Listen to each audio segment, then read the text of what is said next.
బంగాళాఖాతంలో అల్పపీడనం ఏర్పడడంతో వాతావరణంలో మార్పులు వచ్చాయి. 10 రోజులు సిటీ సహా జిల్లాలో చలి వణికించింది.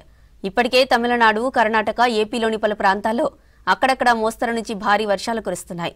రాష్ట్రంలో గాలి దిశ మారి తూర్పు దిశ నుంచి వీస్తుండటంతో చలి తీవ్రత తగ్గింది.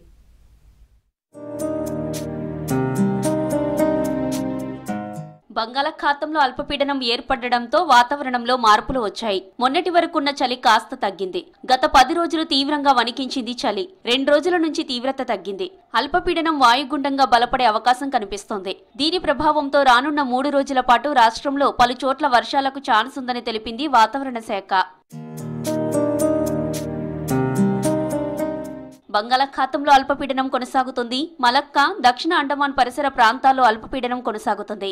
పశ్చిమ వాయువ్య దిశగా కదులుతూ మరింత బలపడనుంది అల్పపీడనం. రేపటికి అల్పపీడనం వాయుగుండంగా మారనుంది.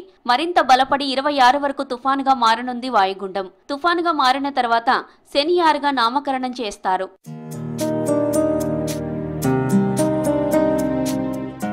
ప్రస్తుతం కొనసాగుతున్న అల్పపీడనం కారణంగా ఈ రోజు దక్షిణ జిల్లాలకు వర్ష సూచన చేసింది వాతావరణ శాఖ. తుఫాన్గా మారిన తర్వాతే తెలంగాణపై ఎఫెక్ట్ ఉందా లేదా అని తెలిసే అవకాశం ఉంది. ఇప్పటికే తమిళనాడు, కర్ణాటక, ఏపీలోని పలు ప్రాంతాల్లో అక్కడక్కడ మోస్తరు నుంచి భారీ వర్షాలు కురుస్తున్నాయి. రాష్ట్రంలో గాలి దిశ మారి తూర్పు దిశ నుంచి వీస్తుండటంతో చలి తీవ్రత తగ్గింది.